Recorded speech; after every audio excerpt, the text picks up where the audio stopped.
skafo yabaddewo naye teyatutte ebbanga ddene teyabadde yaki teyabadde y'amaanyi wabaddewo kwekasukiramu awo kubanga ekisinze ekingaye nabagamba nti olutalo luno ekigenda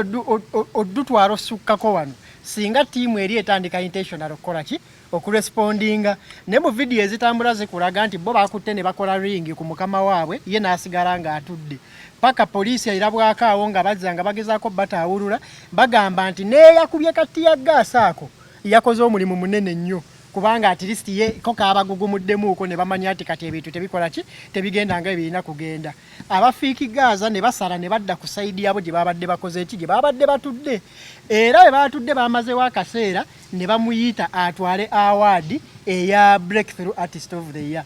kasita yakutta award ye bw'ati nadda mu audience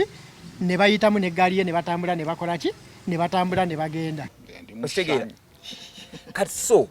bino nkugambye nti fiiki nga yabadde akimanyi nti mu buli ngeri Alien Skin alina okwangula award maker nyingi nti so Alien Skin amalo anti Alien Skin abadde mu categories nga mukaaga ate nga categories 9 because wogamba nti best male artist of the year kitegeeza alina okuba okimufula male artist alina okuba n'oluyimba olusinze mu mwaka award alina okukola ki alina ogitwala nti bw'otunda categories zonna ziyabaddemu ng'era ezo zibeera predictable nti award alina oziwangula ng'omuntu because for sure last year yakola ki ya performinga bulungi ng'omuyimbi teri akola ki teri akibuusa maaso nti byonna yabikola nga awangula ki awards ezo kati gwe nga bakutadde mu category 2 oba emu olina okukola ekirina okulaga nti oli ne bwaba yawangudde award nnyingi kino kyokoze kirina okubikka award nga musigala mutambulira ku peesi y'emu naye nzo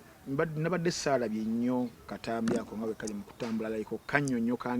ani yakoze ensobi ani gwe bayiikiriza nabadde saafunye nnyo obudde kubeera nga nkikuberera nnyo aba organizers yesu obunafu babulina because bakitegedde campuses ne tezikwatagana naye ne basala babeere in the same room singa babadde bafaayo nnyo for the security n'omukolo okugenda mu maaso wali baddewo security measures ezaali badde ziteekebwa kubanga babamanyi ate nga station eyo econtributing nnyo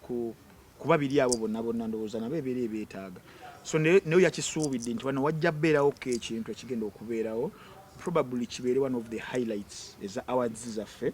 mu kaseera kano nga sikwogera bubi naye awards za Uganda zonna ezisinga zaali zaagwa kati gwe ateekateeka okukola ezizo oteeseteeseewo kyekiyinza okubeera nga kinaayogerwamuko afazaali okitegeera so maybe nabo baadde balina enteekateeka zaabwe nga bo era nga omumako wayogedde nti tebanaba kuvaayo kubeera nga bavumirira ekikolo ekikoze ki ekyabaddewo so nabo bali part of the scaffold the scaffold eyo nti nabo baba bagyetaaga kuba bajjamu amawulire mangi Mwana muwala Lydia Jasmine, the beautiful original masterpiece of a woman. Oh, Atuse! With the first ever Lydia Jasmine live concert Jatumie. First born Atansi Wako. Ngarumu Magic Hotel Africana. Ono simu sikako. Ono wapairo. Chirikavian fresh banangi. Okwinga shinje mtwale bili. Vyapi mtwale tanu. Emezi ya milioni satu. Nabili machi alikagadi mchisawe. Atenga satu machi. Aliku Colping Hotel Hoima. Omtwale kumune vyapi mtwale bili wona. Omwana mwala yimbe bisage na bimene goosebumps. Wakutoka sendongo hit to hit. Murete biwala. Be first born. Hebi waza. The sisi wako. Bibegi otabade. Nabinobi. Mkuwanja. Mveni na waka pesa. Ulu nebitegekebwa. Yesinke events. Almutawa Enterprises Limited bano bakugu nnyo musonga za real estate season na oyagala kutunda oba kugula ttaka wekwate Almutawa Enterprises Limited tulina ploti ez'enjawulo enteketeko bulungi ate nga ne bbeeyi yaazo esobokera ddala ensonga zonna ez'ettaka wamu n'okulikulaakulanya tuzikolako tugula sako n'okutunda amayumba era tusolooza n'abapangisa oba okulabirira ennyumba zo abakozi baffe bonna bakuguka era bakozesa mazima meereere. Kale tubanirize basibe baje benaje musinziro kubanga ate mutulaba mwere kubanga ate mutwegasseko mu edition eyokubiri ku Seimo official kubeera Nana Herbal mouthwash yono omuyisa mukamwa mukozese okusenya mukaseera nga manyu gavamwe omusayi olira side emu nebifanaganako bityo Nana Herbal mouthwash ajja kubanga ate akuyambako okusobola okubira nga ate obivunuka kale genda mu maduuka ne mu drug shops era nga ali certified by Uganda National Drug Authority, right? Yes, ne Uganda National Bureau of Standards. Okay, kale kakati soko mpisizeewo basajja bangala conference. Basajja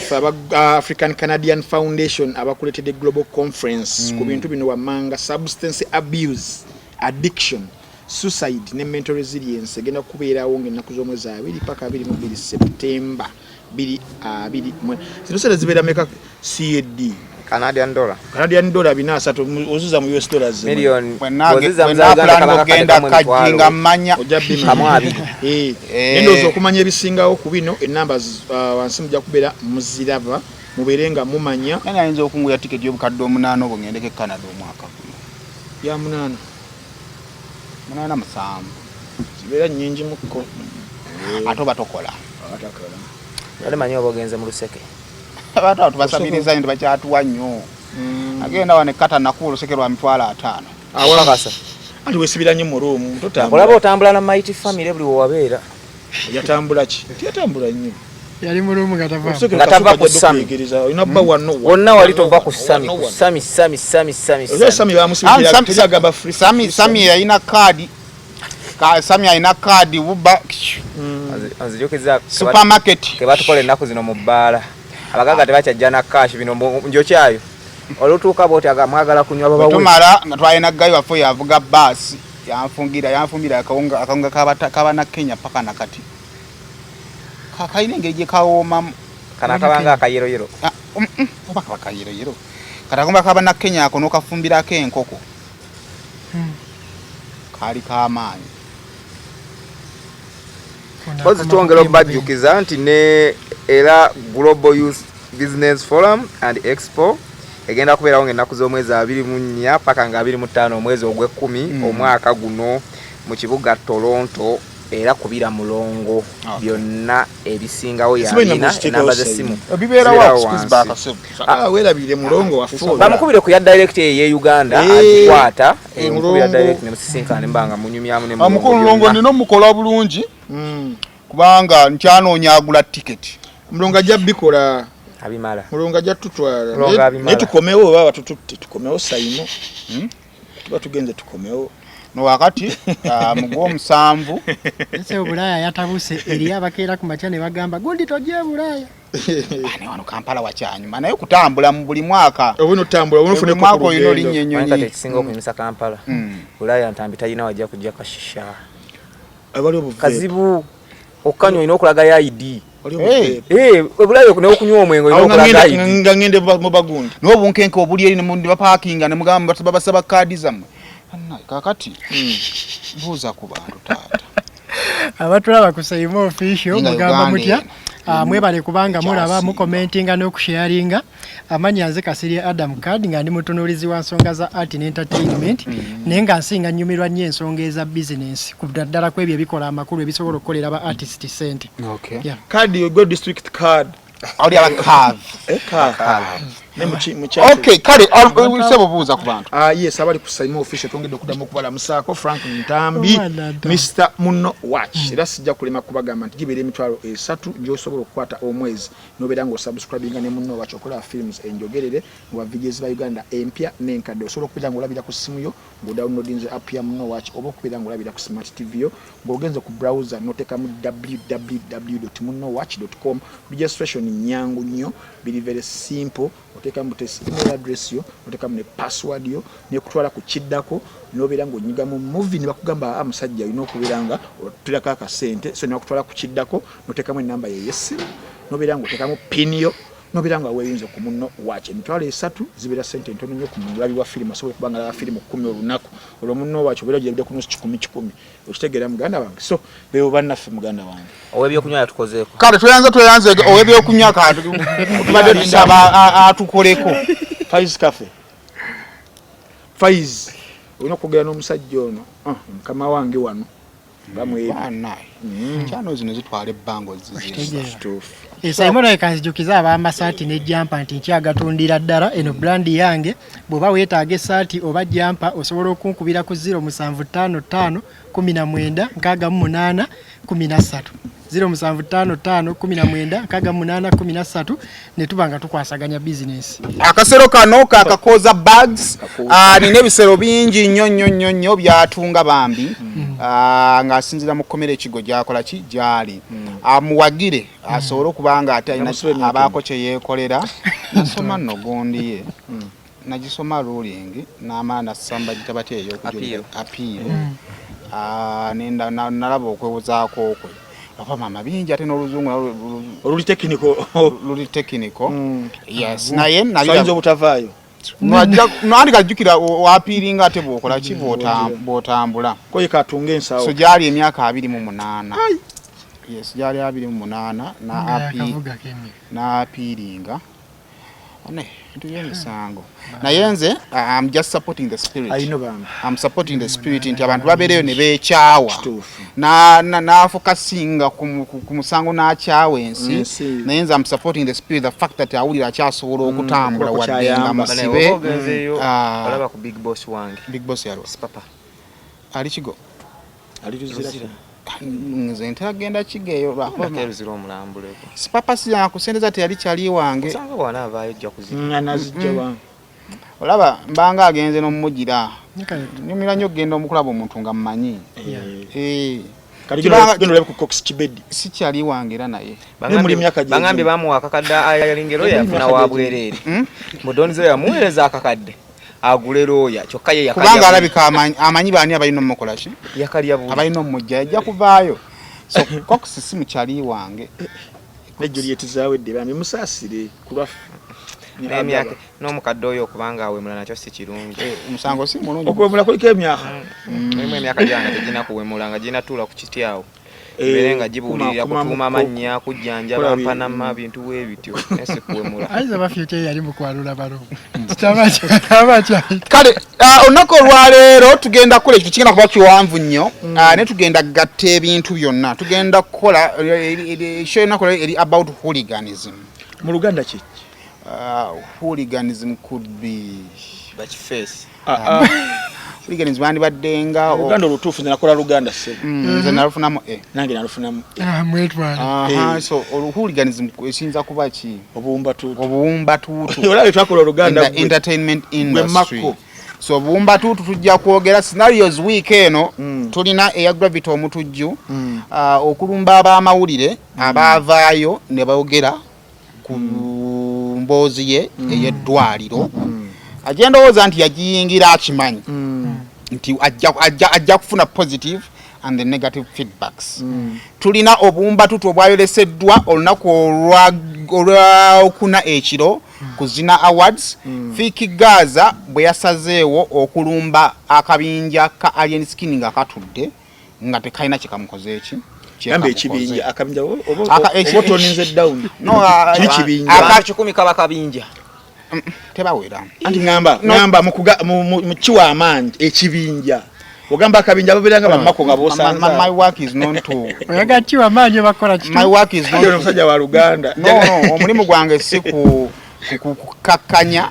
oba kuzimbya my work is to kola ki because aliyabadda tudde ade n'abantu ne babanga 20 mu bantu 115 abadde mu theater kaba kabinja but si mu ngeri embi naye obwere oyagala kitwala mu ngeri embi nze ndya n'okwebaka nkola ki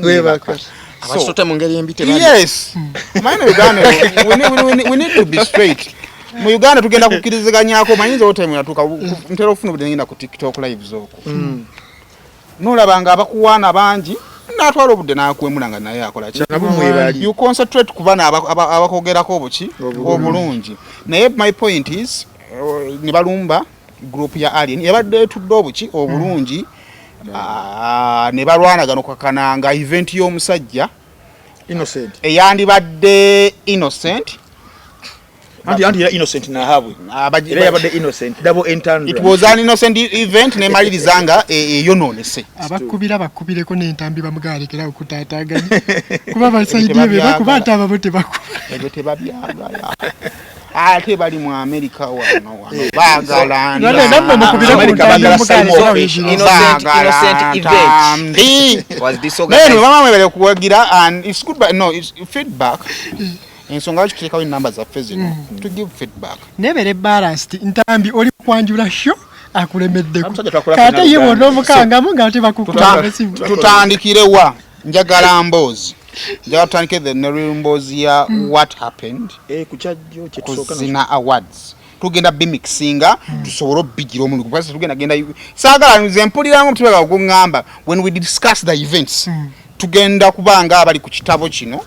tugendeko ku page emu so zino emboozi zigenda kutuyamba just kutuuka ku kinyusi kyabigenda maaso mu ggwanga Zina Awards wabaddeyo nedda ssebo wabaddeyo ku Zina Awards egaali nadde nsobola okgiyingiramu bantu wabaddeyo oba ku Galaxy emboozi entuufu eriki kubanze zempulira ekisinziira oli awagira ki wadde nga oli awagira ki yo yeekubidde gyo ku Fiki Gaza nti yeyalumbye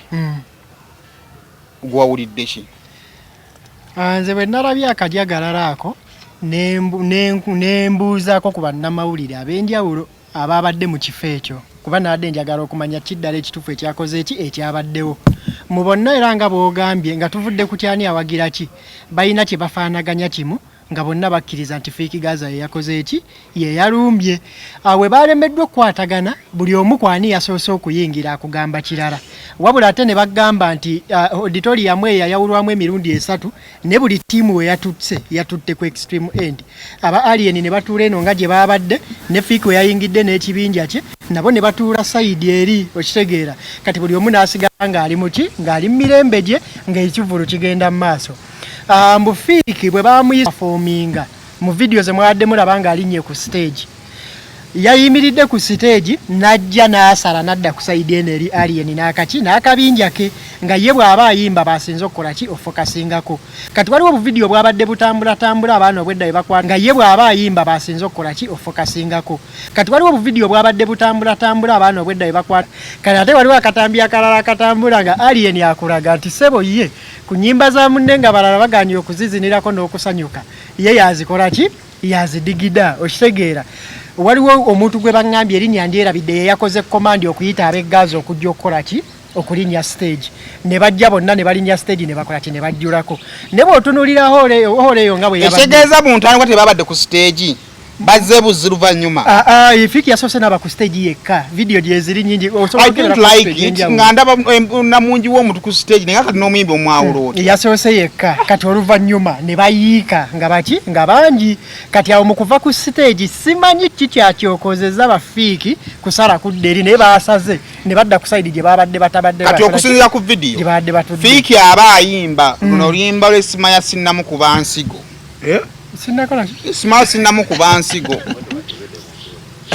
balina Sinnamu ku Bansigo ndowooza bayali yaffene simanyi kubala kyamazima ndowooza manyi ennyimba za Fiki manyi bbiri Sanyu ne Banana lwapakati zigenda zeeyongera zirina remix ez'enjawulo naye wakati awo olaba abaana ba Alien ke baakola emubende akacupa bwe kava mu audience bwe kati ne balumba mu audience ne bano kye baakoze ng'omuyimbi eno bw'ayimba abaana ne babuuka tugenda okulaba omukono gulinganga omukono paper spray ati kati ekyawula incident ekyo kiri kimu ekyawula incident ekyo kiri kimu poliisi yazze ekyawula incident ekyo kiri kimu bano baali barespondinga kacupa bano baadde barespondinga ku I'm not saying that baadde ne engeri bano gye baava ku stage oyingira audience ne bano engeri emu gye bakoze eki ne bayingira audience nti kubanga n'akacupa twekanga kekanga emubende tugeuka abaana bayingiddewa mu audience kati ne bano wakati ng'omuyimbi waabwe ayimba ne basonga ne bayingira omukono ne gukola ki ne gutabuka neera tegwatabuse nnyo ng'abantu bwe baagala okijubisa Skafo yabaddewo naye teyatutte ebbanga ddene teyabadde yaki teyabadde y'amaanyi wabaddewo kwekasukiramu awo kubanga ekisinze ekingaye nabagamba nti olutalo luno ekigenda oddutwala osukkako wano singa ttiimu eri etandika intentional okukola ki okurespondinga ne mu vidiyo ezitambula zikulaga nti bo bakutte ne bakola ringi ku mukama waabwe ye n'asigala ng'atudde paka poliisi erabwako awo nga bazza nga bagezaako bataawulula bagamba nti neeyakubye katti ya gaasi ako yakoze omulimu munene nnyo kubanga at least ye ko kaabagugumuddemu uko ne bamanya ati kati ebintu tebikola ki tebigenda nga ebirina kugenda abafiiki Gaza ne basala ne badda ku side yabo gye babadde bakoze eki gye babadde batudde era batudde bamazewo akaseera ne bamuyita atwale award eya breakthrough artist of the year kasita yakutta award ye bwati nadda mu audience ne bayitamu ne gaali ye ne batambula ne bakola ki ne batambula ne bagenda kati on social media we yakibakidde kakati kiri tuwe mukulu Mako wakati nga audience nga ku stage tuli mu ssanyu naye nga audience eri mu kushirika si bwayogera ndi mu ssanyu naawe mpe ssanyu ku stage tuli mu ssanyu mu audience tuli mu kushirika omukulu okuva Kabira agamba omwana wamajjayo ki kamera kati yala atandika okulaga nga akola ki ali mu kudigida naye nga bw'otunulira adigida ali omu eri audience ye eri mu kukola ki mu kushirika kya mirundi ebiri kisobola okubeera nga omukulu addaanyumirwa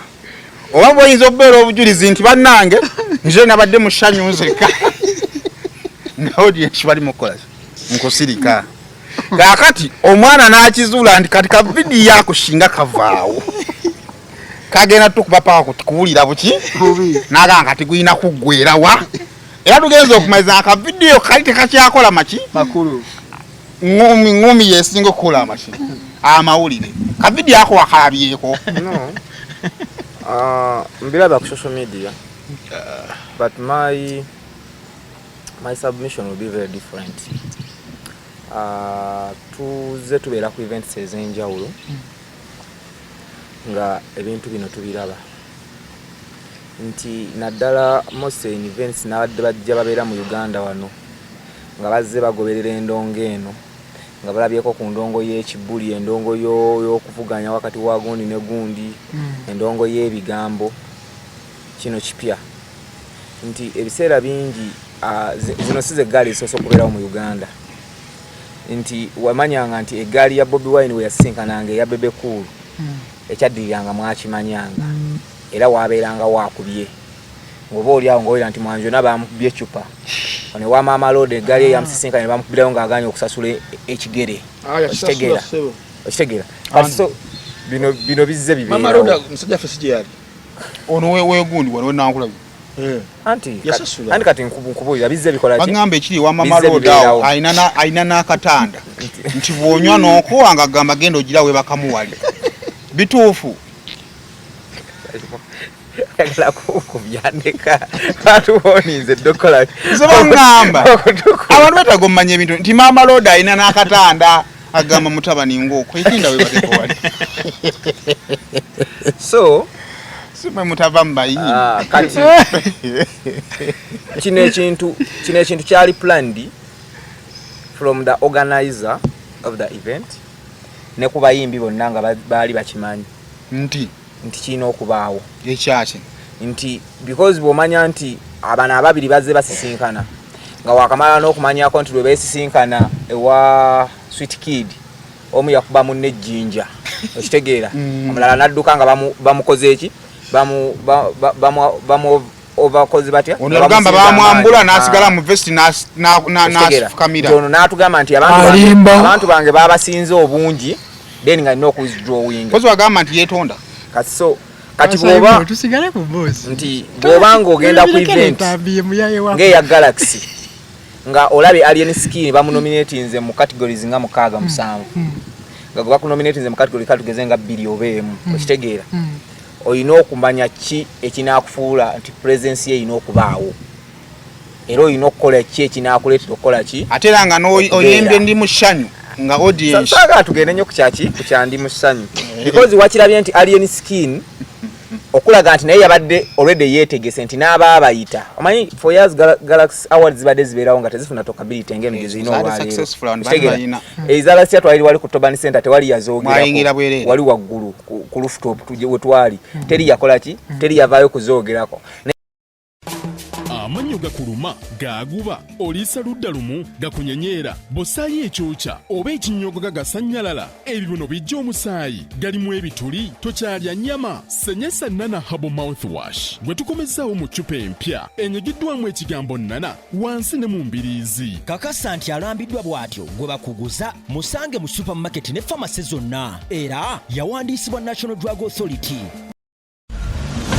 Company eya Wildlife Millions EU abatuusa ebizigo okuva South Korea ne USA ebikola ku lususu n'enviiri bakuleetedde ebizigo ebigenda okunyiriza. Ebizigo bino biyooyoota olususu ate tebikujja kukkalayo. Olina ebizigo ebyakwokya, olina mbalabe, weekwata ebizigo bya Wildlife Millions EU bikola ku mimwa n'olususu olukakanyavu era bigoba n'enkanyanya. Tulina ebizigo ebikuza enviiri, ebigoba situka mu mutwe n'ebizaawo enviiri ezaakutuka. Ebizigo byaffe bya butonde n'akawawa akabivaamu ka butonde ate tetutunda bicupuli. Gwabyetaaze tubikutuusaako wonna w'oli okwetooloola ensi yonna ate bw'ogula mu bungi tubikuweereza ku bwereere. Osobola okusasula ng'oyita ku PayPal, Apple Pay, Google Pay, Credit oba Debit Card, Western Union, MoneyGram oba okuyita mu bank. Gwali e Bulaaya gula ku mutimbagano ku www.wildlifemillions.com oba basange mu My Hive Shopping Mall, Vienna, Austria. Ali e Uganda genda ku Care Center, Coach Mall, Kampala. Ebizigo bino bikuleka kulanjiyo era bikozesebwa abaami n'abakyala. Tukubireko oba tufune ku WhatsApp ku 0772 38 1305. Weekwata ebizigo ebya Wildlife Millions EU era tukukakasa nti bw'otafuna njawulo mu nnaku 3 sente zo tuzikuddiza ng'olina risiiti yaffe. naye kati essaawa zino buli omu era olwogera ku lutalo ekikonde ekyabadde wakola ki ayogera ku Galaxy Awards nti kyongambye nti n'abategesi ba Galaxy bennyini nabo bakola ki bakimanya because bw'oyita kampu bbiri bakimanya nti zirina okubaamu akavuyo ku kizze kibeerawo ate nabo teweerabira nti nabo bakolera nnyo mu kavuyo nabo ebyonoonese bibanyumira nnyo nga station kuba bigitunda controversy oyo akola ki agitunda because bw'oyita Alien Skin najja n'abantu 20 eggaali ye ku award noyita Afiki Gaza najja n'abantu 20 okutwaliza bangambi eggaali yekonye ne train sijja genda nnyo mu kya train zezona zabadde ki zabadde eggaali okitegeera bonna n'obakkiriza bayingire mu auditorium ewagenda okubeera award abatali invited nga nabo badde bajjemu amasaati nga bagawuuba okitegeera mu award eziri very corporate ng'okimanyi because bw'otugenda mu award ngawo osobola okugamba nti Alien Skin yingirayoko n'abantu bameka 2 eggaali ekulinde wabweru bino bizze bibaawo ebeere ebweru eswamire ebweru Fiki Gaza yingirayo n'abantu bameka 2 because mwawaddemu abantu ab'ebitibwa ab'enjawulo bamukasambidde baani kati okwata omuyeye gw'abayaaye 30 oba 60 n'obayiwa mu kizimbo omwo bawonyina bubonyi kubabba omuyeye kitegeera babadde bajja na kubabba n'amasimu bagatwala abaana bazibu nnyo mukavuya babba nnyo bamanyi kati ate ababayaaye omulimu gwabwe omukulu ki kubba makayo because baba babbi bakifeesi teri muntu agenda kubeera mu gaali nga si kifeesi tulwanagana nabo mu bivulwano they do stealing for a living bubbi bwe babeeramu bwe bubabeezaawo mu kibuga tewali kirala kyabantu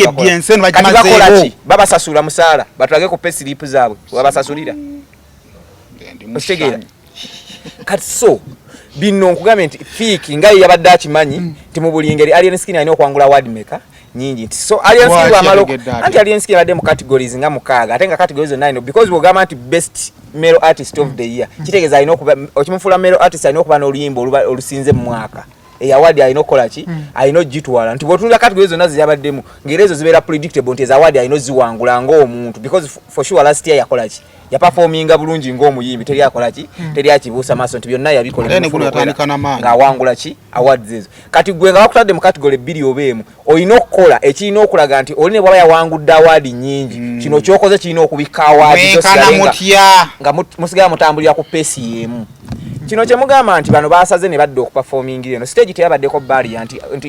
nti Alien Skin olina okuperformingira side eno Fiki Gaza olina okuperformingira side stage yabadde nnene for the good performer alina okutambula 360 ya stage n'agitambula n'agimalako ng'agyetooloola because bate bagambyeko nti yimba uyimirire wano wokawoka singa badde bakyagala ne stage baali gyawuddemu ne bagamba Fiki Gaza tosala eno yimbire eno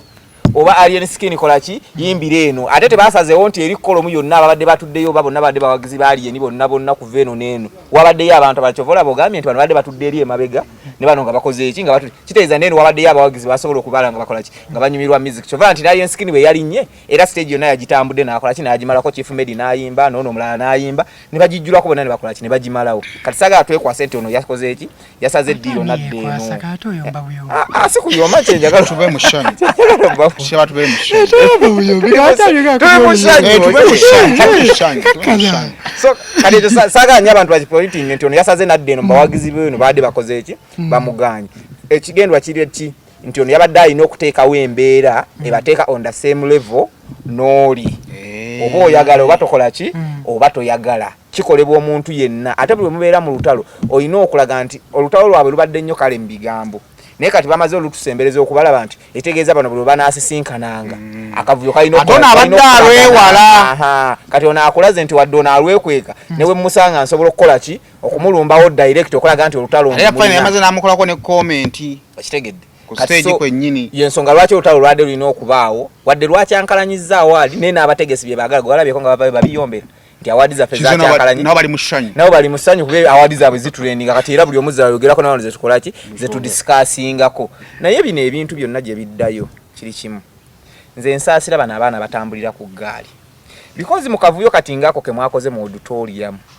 wabaddewo abantu abali innocent abatamanyi bintu byammwe bya kisirusiru bye muliko nga ki ng'abantu singa mu kulwanagana okwo omu bamukubye ekikonde n'agwira omuntu atabiriiko n'amumenya ensingo oba omukono oba n'amuta by accidentally nga yeewoma eŋŋumi n'ekwata atabiriimu saalumanya n'afa by accidentally mugenda kuddawo ebintu bino bye mukola that will be the turning point for your life so buli muba mwagala okulwana batuyambe ekintu kimu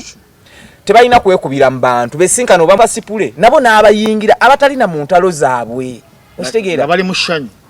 bazze kulaba awaadi mubakubyemu pepasipule okitegeera bino bye mukola muyinza okulaba nti mwe mukola ebya anirule naye ensi yakyuka densi yabivaako dde ebyo ebya anirule abantu bali ku birala nnyo balina ebizibu byabira tebakyanyumirwa bya anirule bigenda kuyamba mmwe n'obugulupu wamwe bwe mutambuliramu ebyo byokudisikasinga bato byasigala mu bantu bamukyalo bano ab'ekampala bali mu kunoonya school fees talina waafunira mu lutalo gwe alien skin weekubyanaani ne fiiki gaza ate music naawo mu byobubadi n'ebya bato yaggwawo dda kati abantu bawuliriza good music kyova olaba osobola osanga omwana vairota najja n'akuba oluyimba ne balunyumirwa nga talina gwakubya ekikonde okitegeera mwe ne musigala nga mukola ki nga muyomba n'ekyamaking alien skin tezaali ntalo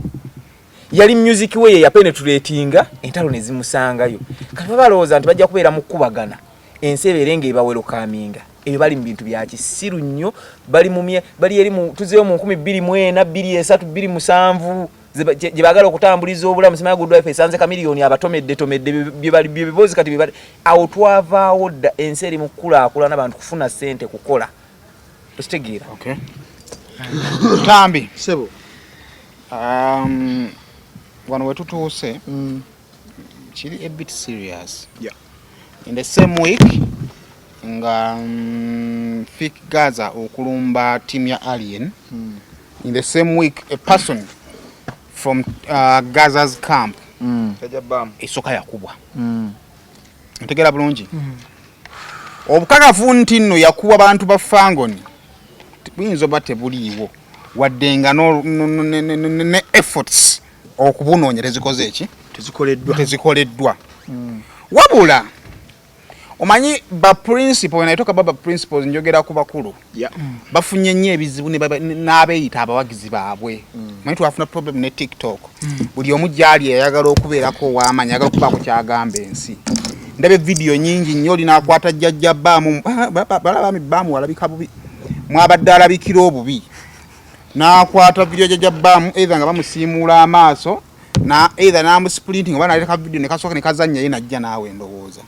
ninga mukuwendowooza yakonfaminga nti timu Fangoni yeyamukoze eki yeyamukubye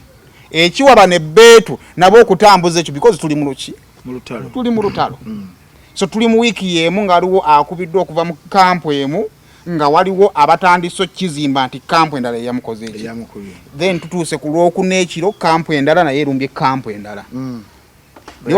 wakati mu ebigenda mu maaso tewali precaution ya mateeka ekola ki eteekingiddwa fees nomo omuntu adajjanjabiddwa kati alabikako abalanye mu event batawuluziddwa bakuye pasipuli bali waka bali abutaala awe tuli tugenda kukomawo ekisookera ddala ndowooza obukuubagano oba disagreements ne controversy bye bimu ku bintu ebiri mu buli industry ya performing arts mu nsi yonna tibibaddewo okuva gyetandikira weebiri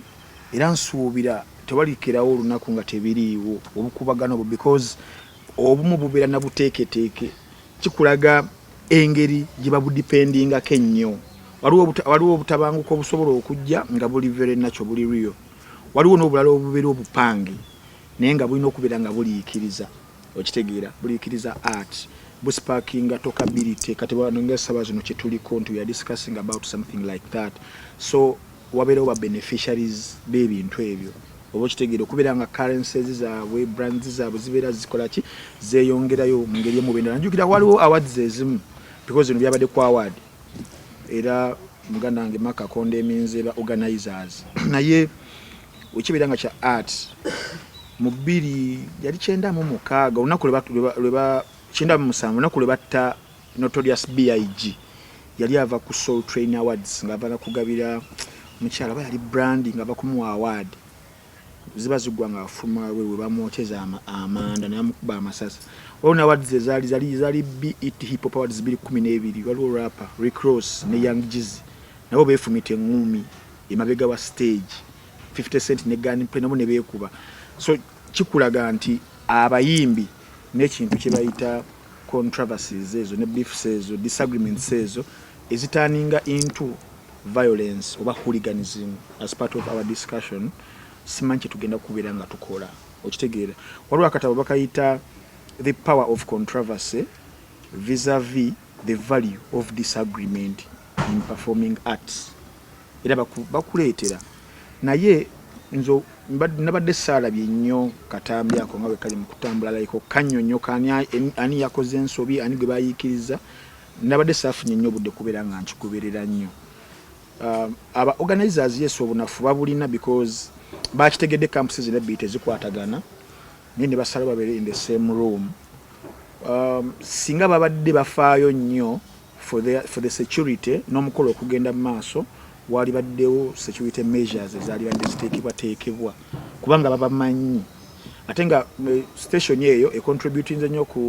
kuba biri abo bonna ndowooza nabo ebeera beetaaga so ne yakisuubidde nti wano wajja beerawo ekintu ekigenda okubeerawo probably kibeere one of the highlights eza awards zaffe mu kaseera kano nga sikwogera bubi naye awards za Uganda zonna ezisinga zaali zaagwa kati gwateekateeka okukola ezizo oteeseteeseewo kyekiyinza okubeera nga kinaayogerwamuko afazaali okitegeera so maybe nabo baadde balina enteekateeka zaabwe nga era nga omumako wayogedde nti tebalina kuvaayo kubeera nga bavumirira ekikolo kikoze ki ekyabaddewo so nabo bali part of the scuffle yes the scuffle eyo nti nabo baba bagyetaaga kuba yaba bajjamu amawulire mangi mu yo gabeere nga gatambula for a brand of a radio naye yebuildingidde nnyo mu kintu kya controversy quoting controversy here and there babeere nga batambula ate nga kibakoledde so nkulaga the value of power of controversy n'obugenze mu media n'obugenze mu performing arts naye ekibuuzo ky'obuuza kibadde kikulu nnyo nti mu kaseera kano yes osaitinze bam gwe baakubye security nebeera nga teyina kyeyakozeewo lwakuba kati mulimu emisango egimu era bagamba nti poliisi yejja kugamba tutafunye complainant yazze kuwaaba olumu kati ffe ababadde ba victims yawaaba ne reference agina anti mbadde nkwetera ekifaananyi ekinene zonna ng'ozigase nti n'abamu ku ffe ba victims abagenze ne tuwaaba nga tufeesinze violence oba hooliganism era ogenda okumaliriza nga whether bajja okugamba tolina witness naye nga bakubye ebyaddala oba kitegeera so security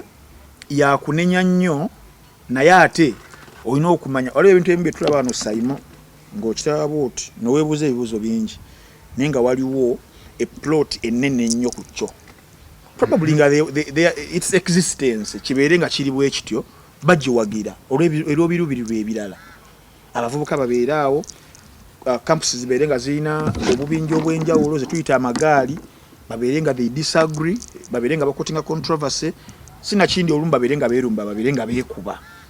nga it is part of a big plan lwaki kiri sustained bwekityo era lwaki togenda kulaba nga waliwo omuggo ogukwatiddwa okukanga vula oyinza obutagula basaawa zino but maybe later because olumu ku bintu bino ya violence kyebikola obubi nti tuyinza obyagala nze ng'omuntu omu naddala nga tuli performing arts controversies disagreements webityo nze mbimanyi biyamba ati okubeera nga amovinga on olumu kisobola n'okuinspiringa ba artists okubeera a bit creative kiina ebirungi byakyo naye obuzibu bwakyo nti art kibeeranga bakiyita bata nti wabeerewo ekintu nga kikunywamu omusaayi naye paka nga kimaze okukujjambula mu bwesi nga tekisobola kubeera nga kikoma kirekerawo okukunywamu bwe buzibu buli ku violence nti at the end of the day tusitinze abantu abalwanyi bayitirivu nnyo mu art naye era mumaliza mulimu emirambo egigudde egimu nga nagyo abantu abali very prominent okitegeera paka yamala kufa big naafa ogende Jamaica twogedde nnyo Vibes Cartel yamala kuteekebwa mu kkomera Mavado n'adduka abattibwa okiraba ojja wano mu ggwanga erya Uganda era bafudde because of violence. What is radio moze taliwo AK47 enfaje yafamu tutunamanyi daniz ku Master Blaster abanja abakoze eki abafudde ba artists banji career zaabwe ezafaafagana entunga eyika because of violence so abamunga n'emisayi kyali ku ngalo zaabwe okusinzira ku byogerwa okitegeera so violence tuyinza omuglorifying essaawa zino naye nontantiru nga waliwo ekintu ekibi ekiguddewo naddala okuluzinga obulamu bw'ensi okitegeera nti abaana abo nze nyinza obutabanenya nnyo ababeera ku magaali g'aba artists because tuyina ekibuuzo ekinene oba challenge ennene eya youth unemployment okitegeera so oba tonnaba kuvayo kutakolinga nsonga zaabwe kubeera nga basobola okubaako ewalala we bawangaalira nebabeerako we bakola ebiri productive tojja kubanenya nnyo nga beesanze bali mu bubinja obwo baggala abayimbi balumba ekibuuzo kyange kijja kubeerawo ntambi before nga alien tannajoba oba Africa Gaza bali bakola bayina emirimu gye bakola egya underground bagirina naye bayinza okubeera waliwo obulamu bw'okweya buno obw'ekivubuka kutuyita okuyiriba naye omuntu ali productive nga alina kyakola n'oba otunga butunzi kasawo kano naye nga ye business kakoza bag okigattako kizibu nnyo mako okujja nankuba enjiri nangamba ngende neeyunge ku gaaliyani y'omuntu omu but sometimes ntino they are very challenged abamu nga hopes ntono nnyo bamaliriza bagenze eyo nga nabamu bambi obulamu bakola ki beekyawa oba kitegeera that's why nti olaba scaffolds ezo ojja kusanga omwana akutte ejjinja ayagala ddi ku booli ojja kusanga omwana yegezezza mu asikaali ayina emmundu olumu nga obulamu bakola ki babukyawa so nze ekibuuzo ekyandibadde ekikulu ennyo tulina okusooka nitakolinga abaana bano ewasoba the only way gye tugenda okustopinga hooliganism the only way gye tugenda okustopinga gangs ezo oba amagaali ago kusooka kufa ku challenges z'abantu abo abali involved kyekyoka kisobola okubeera nga kikola kinga kiyamba naye security yali badde very precautional okubeera nga etuukiriza mandate yaayo ey'okuprotectinga bannayuganda n'ebintu byabwe but such precedents zibakubamu ebituli nga bo naddala kufa ababawa mandate abawa ne sente yaffe y'omusolo okubeera nga bibeerawo at their watch nga tebafuddeeyo nayo mu society eri very reactionary nti ogenda kulindayo mulambo gumu weegutyo olyoka olabe oba okitegeera twebuuze tumali temuwakinga bintu bino kale bino nno bye tuliko era byebimu byebisalira nebidda ne mu bayimbi abamu beekubira abamu batuma eri amagaali geegamu bano wiiki eno baatandika kampeyini y'okustopinga kyendowooza nti mweriko naye sibayinaako buki ate bali badde otweyongako bweyonzi twebeereko ffenna manyi mu Uganda wano bwe tuba nga tulina cases ezitamanyikiddwa directions nga oba ontegeera kyova olaba nti oli ajja kukugamba ku masengera awo nga alina omusajja omwe bano abakomanda ababeera mu nsiku nga babisse bwati akuteeke 47 nga amuggadde buki nga zekola ki ku masengera simanyi kuba teryalwawo n'atambula n'akola ki n'avaawo so kakati gwe wookoma ennyo ne weestraininga esooka otandika okulabikanga awala nagwe okola ki gweoyogerako otandika okwereetera abalabe kubanga ye alaba olina w'omukola ki w'omujja so kati nze the campaign sigiinaako buki buzibu naye it is just another content created. You're going to be invited to Jakubyogera ku Jakolachi. Naye now handling abalenzi bano bonna kubigenda mu maaso okulwana sitanyo ku TikTok stabera yonyo but bwe ngenda njigayo feature mu kwemu nagenda ko kumuzi bayita request kitegeeza ndio bataba mukwano gwo ne aba yakuweereza message nura bulinga akweze message ngagamba tujja kukukyalira kulumu ozifuna oba kitegeera kati nga yoli ali konkushwa nsobola okukukyalirako tujja kulagako oba ntegeera kakati kivudde mu bikolwa kubanga bino tuli mu katabo kamu nga tukiziganye basibone banyabo pages ezaawo kana tuli in the book of being unruly. I don't know where it started from. Nituli mu the book of unruly yokweragako ne bakulaga message ze bansindikira ono mulaba you will see oba ntegeera linda kali tunalaba nga kyogamba oba kitegeera aina ali konkushwa ndi ajja kulumba kukyalira ajja kulagako kyova abantu bwe bakubye jjajja baamu whoever nze roza jjajja baamu sofa yabbye bubbi I'm not saying nti yabbye nasobola okubanga yabbye buki bubbi asobola okubanga bamukubidde mu bubbi naye waliwo omusanyufu nti aha jjajja baamu kyo tugamba wakikoze eki akirabe bwe tubanga tukola bino tumanyi weight yakyo kasirye ebiseera ebisinga tosobola mmanya weight yakyo paka ng'okituddemuuko omanyi ffe abaakulira mu Makindye gye twakuliramu yali ndalamukko Makindye yabeeranga n'ekibinja kye bayitanga Happy Street ng'ekyo kifuga okuva e Kansanga paka Katuuso oba bayitawo Katuuso awo ku Gaba Road kati ate ng'eriyo ekirala oba gye bayitanga Kisiganga nayo ng'efuga ate okuva awo n'efuga Gaba Beach yonna na biki bojja ekatwe nga nayo kifeesi gyeri bojja bu streets obwenjawulo ne zijja nga zigunjawo zi B13 zizze nebaayo gye bayitanga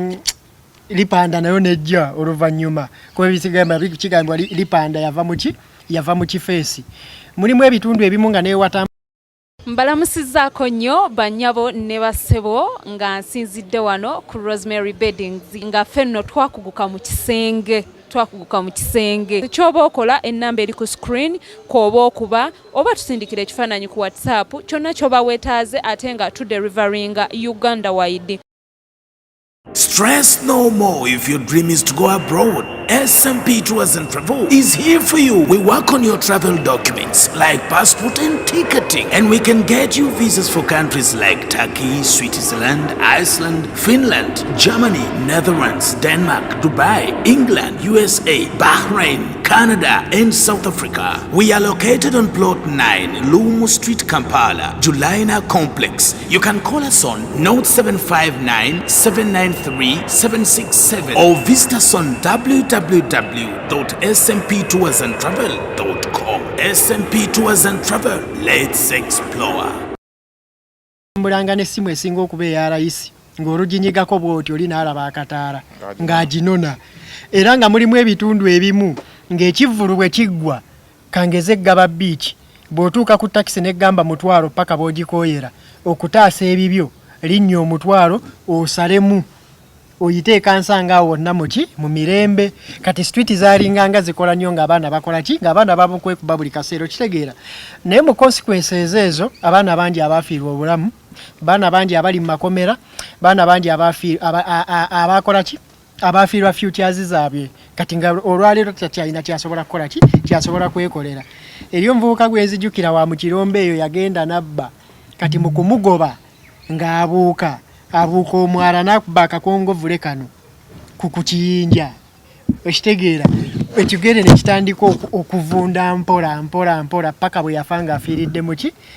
mu bulumi okitegeera so abaali babeerako mu violence eyo nga bajja encounteringa nga balaba ebigenda mu maaso baali nga babikola tibabiraba kyova olaba not at any day nti nze nsobola okukeera ne supportinga violence kebe mu kuvuma kebe mu kujerega kebe mu kuwemula kati egenda physical yate ebaki eba waasi era buli wenfuna chance nkugambirawo nti ebyo nze sisobola biwagira nene nkujjukiza ekintu kimu nti ababiwagira n'abatabiwagira ffenna tusobola okubeera baani ba victim okitegeera olwaleero osobola okuba ng'okikonda eminga ate gwe ekya nekikola ki nekikutuukako kale ebiseera ebisinga bwe kituuseeko yamanyi obuzito bwakyo naki kyekigenda okukola ki naki kyekigenda okuleeta ebiseera ebisinga abaana baakolanga akavuyo nga bakakoledde mu bubinja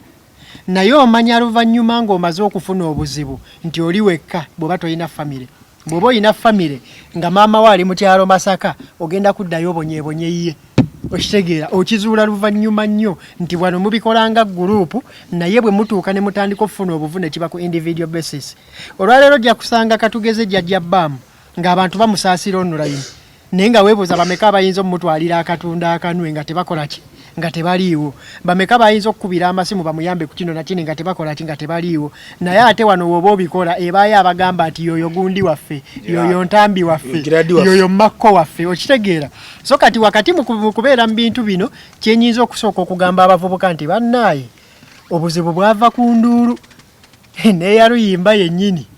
naye enduulu eyina we yamuleeterako ki obuzibu oluyimba olwo Kamenyo yaluyimba n'agamba nti obuzibu bwava kuki ku nduulu bw'ogenda n'owuliriza oluyimba olwo osobola okufunamu amakulu maki mangi nnyo kyova nze ŋŋamba nnyo abantu nti nze ekimpangaaza nga nsigadde enkola kyenkola nga bwe nkikola abanvuma sibawulira n'abampaana sibawulira okwata bukwasi mu matu n'okola ki n'ogira oti bwe bakuvuma ennyo ne bikutuuka ku mutwe bisobola okukozesa decision enkyamu bwe bakuwaana ennyo ne bikutuuka ku mutwe era still bisobola okukozesa ki okukozesa decision enkyamu n'oluzinga balansi kati era nze bonna ampaana n'anvuma bonna mbagirira nti kyova olaba nsobola okugumiikiriza okugenda mu comment section nga mulimu abampemula n'abawaana nennondako benzizeemu ne besitakoze eki ne besitazzeemu enduulu mbi too much of everything is bad enduulu ennungi n'embi nayo ki nayo mbi kati nga twagala okuhandolinga ensonga y'abavubuka bano ekisooka unfortunately tebagenda kitegeera paka nga kigenze ku extreme tebagenda kitegeera ffe tulina abavubuka ng'okukitegeera kyamala genda ku extreme kankubulire lwaki tebagenda kitegeera paka nga kigenze ku extreme abo abaana bonna bwe baba bakakasanga baggeto yuti nga we boogera bamanyi ebibadde nga mu ggeto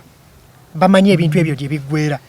Fiiki Gaza amanyi bulungi repercussions z'ebintu ebyo aliye ne Sikini aba amanyi bulungi repercussions z'ebintu ebyo Kabejjajja bbaamu aba amanyi repercussions z'ebintu ki z'ebintu ebyo kitegeera kati olwaleero omuntu asobola okifiiringa n'agamba kansale mu muliro ye jjajja bbaamu bwe kibanga kituufu ekyamukubizza nti alina be yakola ki be yavuvunga okitegeera naye ate osobola okwewuunyisa nga bw'awonye akomyewo n'akola ki n'atandikira bwe yakola ki we yakoma kati kiri unfortunate naye tekigenda kutereera paka nga kituuse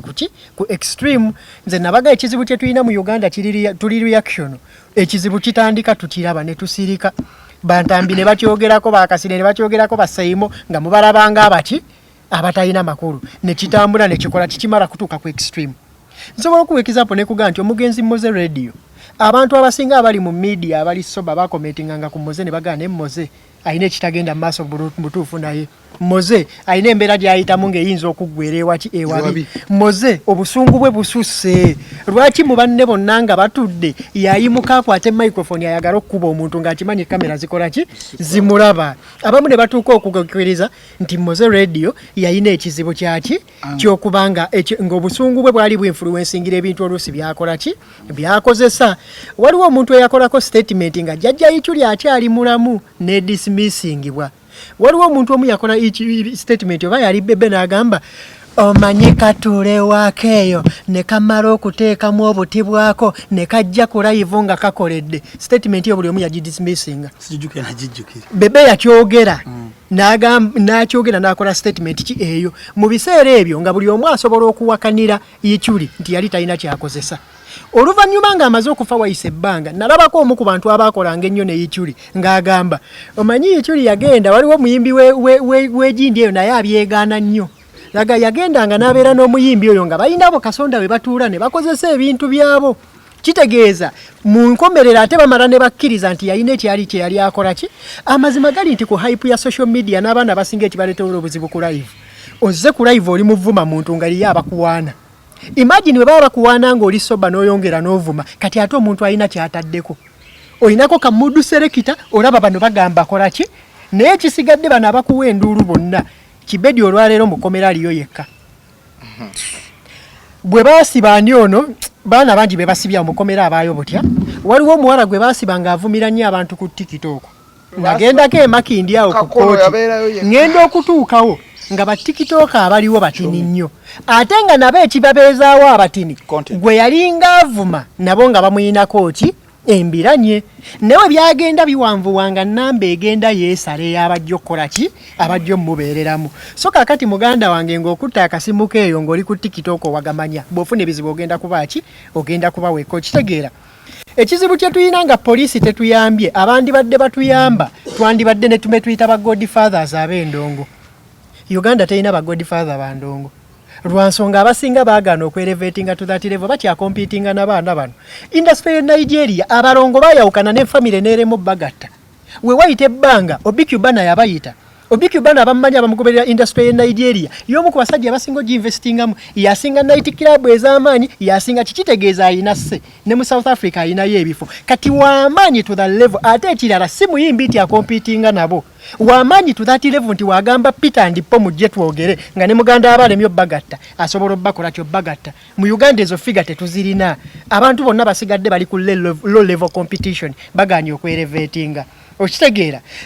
notunulira mu Nigeria mwennyini Davido ne Banaboy wano babeerako n'olutalo naye abakulu mu industry ya Nigeria babayitanga omwaka guggwako ne bagamba mukimanyi omwaka nno tubadde tugweti senti ye naye singa tubaawo n'obukuubagano omwaka muntu omulala asobola okujja n'agukola ki n'agutubbako ko bonti ki mukole kolabo eggalawo omwaka ne bakkiriziganya ne batuula ne bakola kolabo ne baggalawo omwaka for the good of business mu Uganda bantu bameka betuyina nga bakulidde mu industry eno ng'abaana babawa respect nga basobola obbeerawo for the good of business abasinga be batunuulira bakompitita baabo kyekiri kyenkugamba nti industry generation ye yavaako yasala eno kubanga eri yavaako yandibadde etuuse kaseera nti be balina record labels ezifuga endongono giregulatinga si ba artist okitegeera olwaleero tebakola ki kale kakati tebaliiwo kale ku nsonga ya misa kinga tumaliriza misa temuletamu wasi kuba abaddeko direct asobola bano abaana obalaba karakita zaabo balina kuyigira ku baali beeyisanga bo naate tebasobola kutuula na baali beeyisanga bo kubanga bakyakompitinga nabo direct kakati oluvannyuma lwa Scafe yabadde mu bbaala Chameleone alabirwako awangudde but maybe nga papa we expected him maybe nokugamba naye ebyokulwana ebyo oba ontegeera it wasn't talked about kati sobola okubeera passive nti yes wamuyezayozezza okufuna award nene ekyokoze nakyo kibadde ki kingi no tekina buki buzibu as an elder tekyakoleddwa ono abamukyamuggamba nti bano abaana tebalina abakumaakuma kubanga ne basangawo nabo bali competinga nabo no lwaki abaana abo baliwe batyo there is a lot of disrespect in this industry abantu anti buli muyimbi kasita amala okuba oluyimba oba tokyalina ky'omugamba kasita amala okuba oluyimba naddala nga abelieving nti tolina ky'omugaseeko oba tokyalina ky'omugamba abayinza okumaakuma abaana bano webali bangi there was a time Jeno Katumba Wamala we yaliko patron wa music okitegeera ngera entalo nga zino bwe zibaawo nga Jeno Katumba Wamala atuula n'akola ki nakkakkanya abantu bano ne wabaawo ko time Jeno Kayanja we yaliko patron ng'ebintu bino asobola okukola ki okuba n'abiyingiramu bantu bangi bazzi babeerawo kati nkwadde misa kyasobola batabaganya bano bonna n'ayogana because bamuwa respect papa naye olw'okuba nti bano abaana bo bakibuli ate nga n'abantu bano betwalira benti abaali badde babakkakkanya we baagala babeere we batyo because bo baagala ekintu kimu bano abaana wabeewokko omwakola ensobi omuntu afiireko mu mikono gye that will be the end story and the end result z'oyo omwana mu buli ngeri because kati banoonya butya how they can control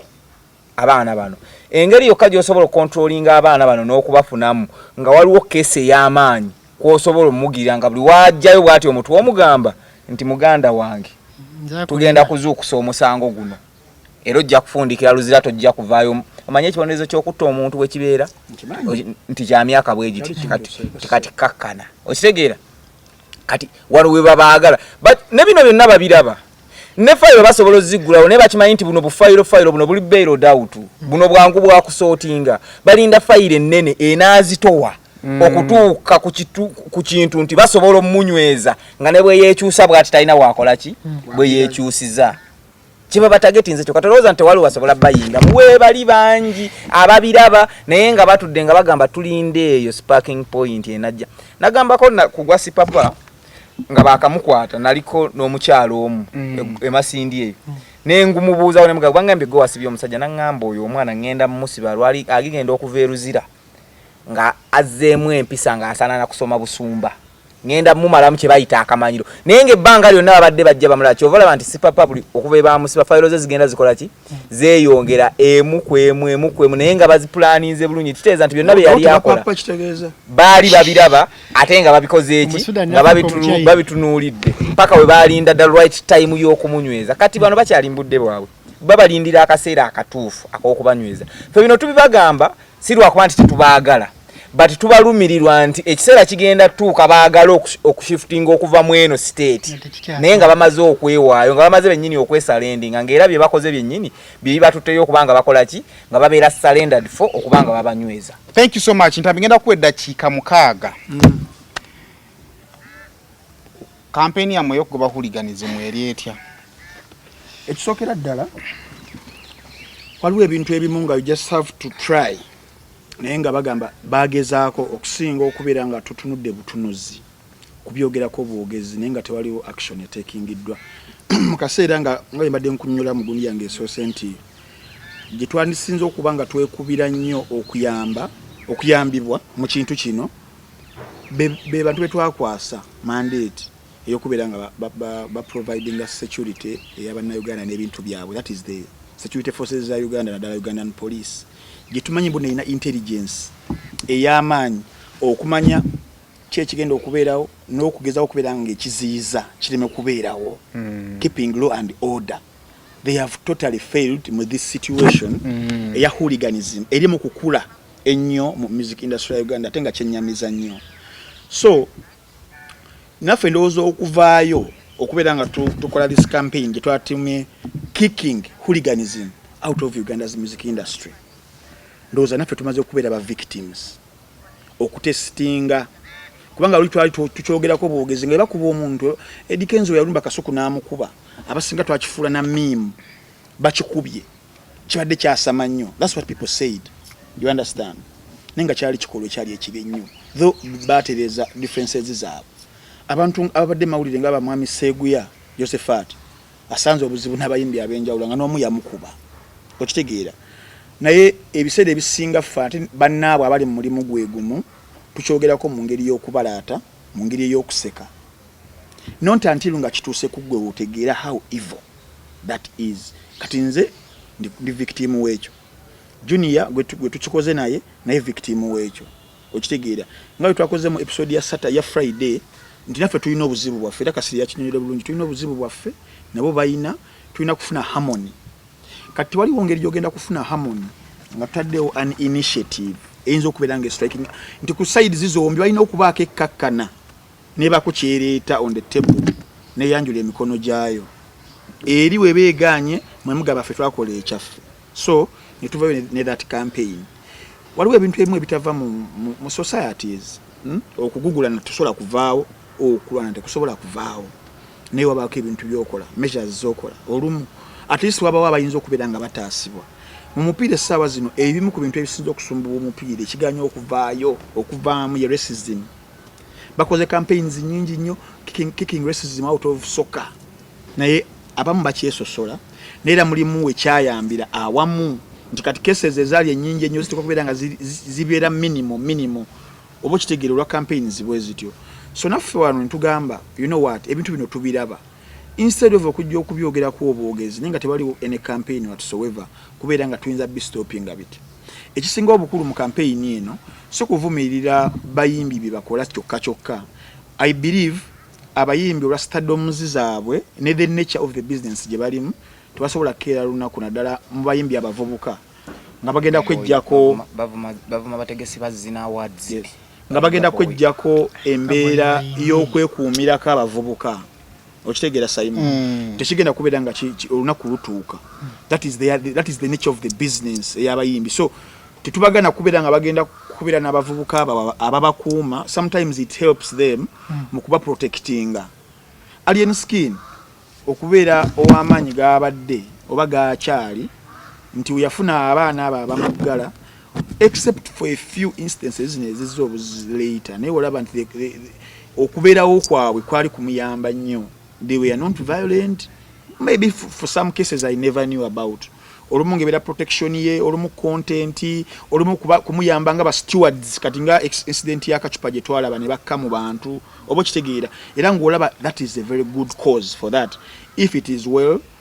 planned nga kirungi discipline mu ebalimu wadde olumu kimala ne kikola ki ne kiwaba so tetuli okugamba muna abayimbi temulina bana magali nedda musobola okubeera nago olumu for your own safety ne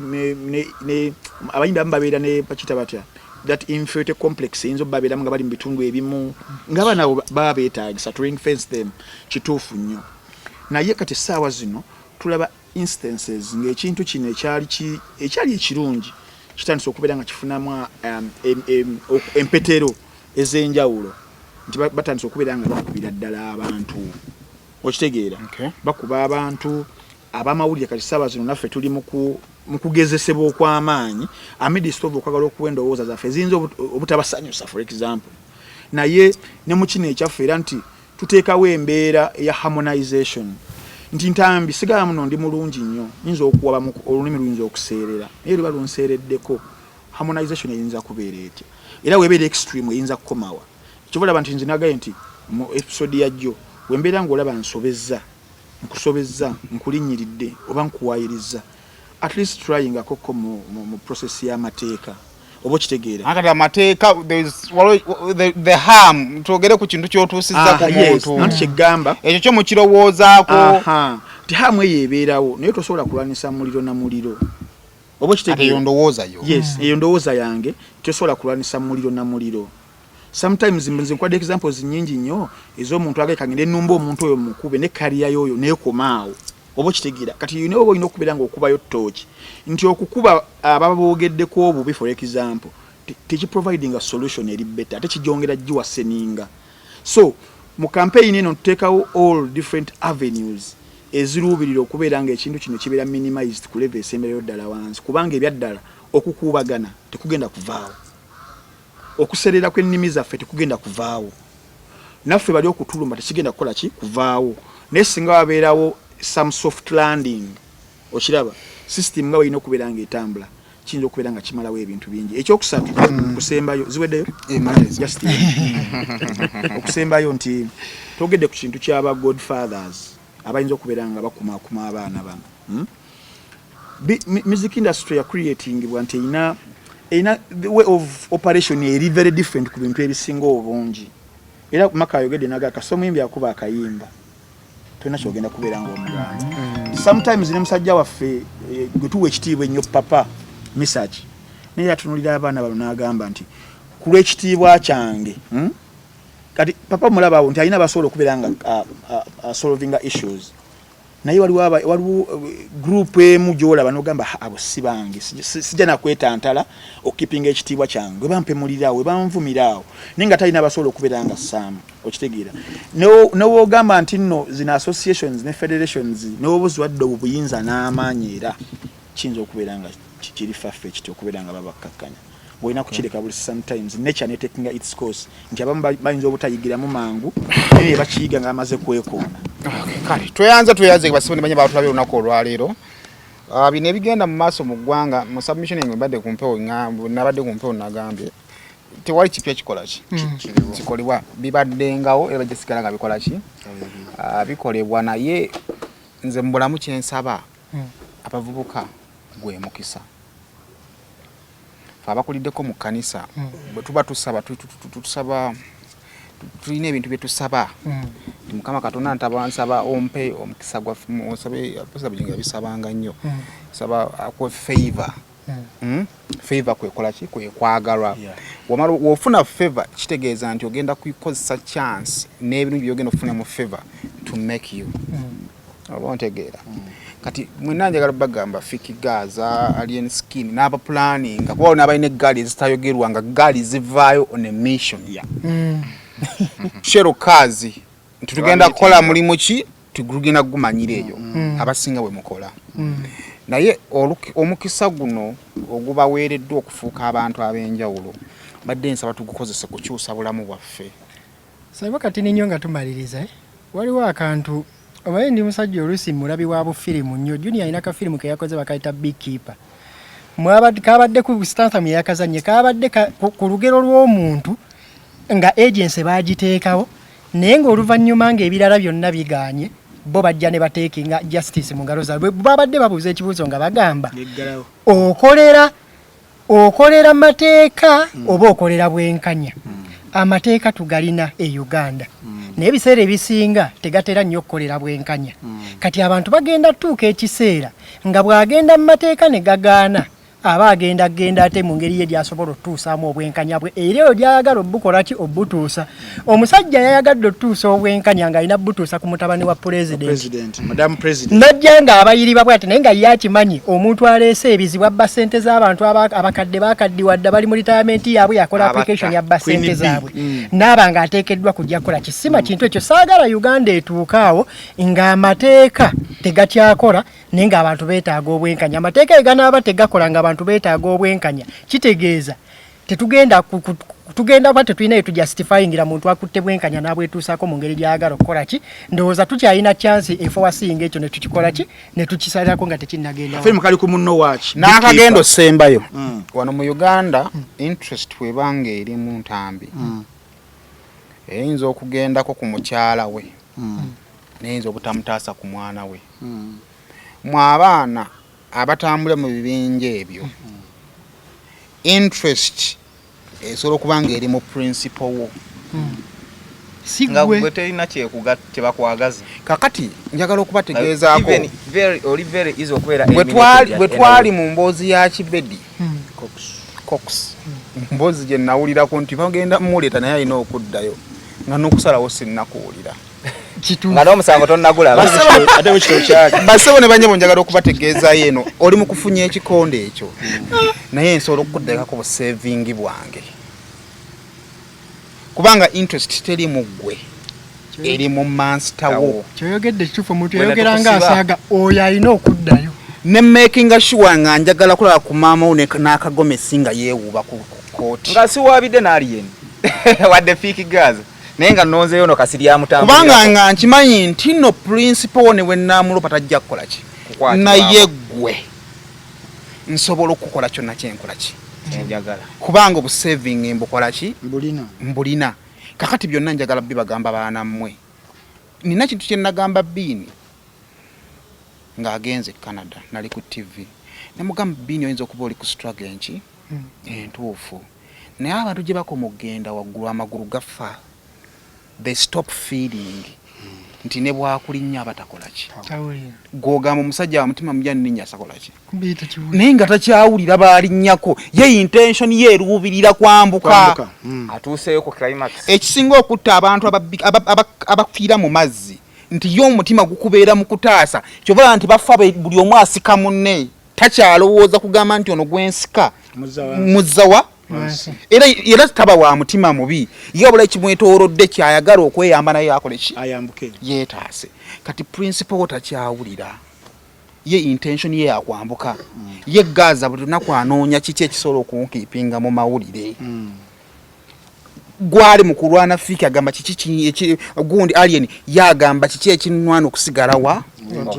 Kakati mmwe abaana abali omwo mmwe temubimanyi. Njagala okubategeeza ekintu kimu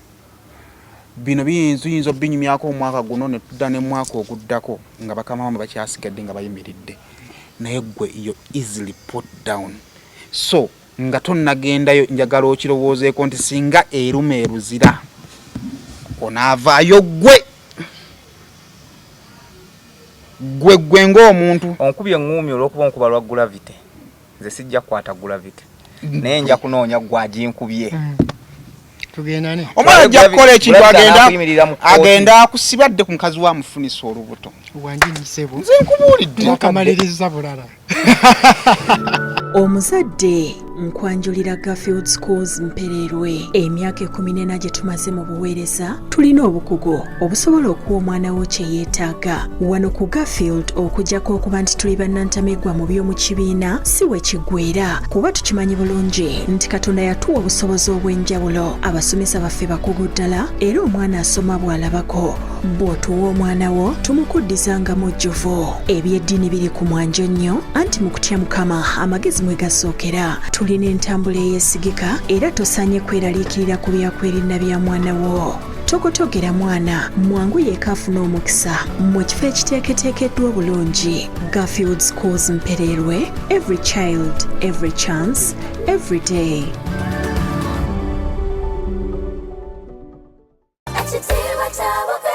Omuzadde essomero wogenda okusomeseza omwana wo naawe weewuunya engeri gy'akyuka mu byenjigiriza ly'erya Brain Parents Day and Boarding Primary School erisangibwa e Bukalango. Ssomero lya bawala n'abalenzi okuli abava awaka n'ab'ekisulo nga liviira ddala ku nassale okutuukira ddala ku kibiina eky'omusanvu. Essomero lino lya mulembe nnyo nga lisangibwa mu kifo ekyagazisa omuyizi okusoma obulungi. Tulina ebibiina ebigazi ate nga birabika bulungi. Endabirira y'abayizi ey'omulembe n'ekifo we bajjanjabirwa omuli abasawo abakugu so nga n'abayizi balina tanka kwe banywa amazzi amayonjo. Dormitories zaffe nteeketeeke bulungi omutali mujjuzo. Ebifo eby'enjawulo abaana we bazannyira awali n'ebyokwerinda ebinywevu. Tutumbula ebitone by'abaana okuyita mu by'emizannyo, katemba n'okuyimba nga tulina ne swimming pool abaana mwe bayigira okuwuga ssaako n'okubayigiriza emirimu egy'omutwe ng'okufumba. Emmotoka zo we ziri eziwerera ddala okutambuza abayizi ababava awaka. Brain Parents Day and Boarding Primary School lisangibwa Bukalango. Okumanya ebisingawo osobola okututukirira ku nnamba z'essimu ez'owammanga.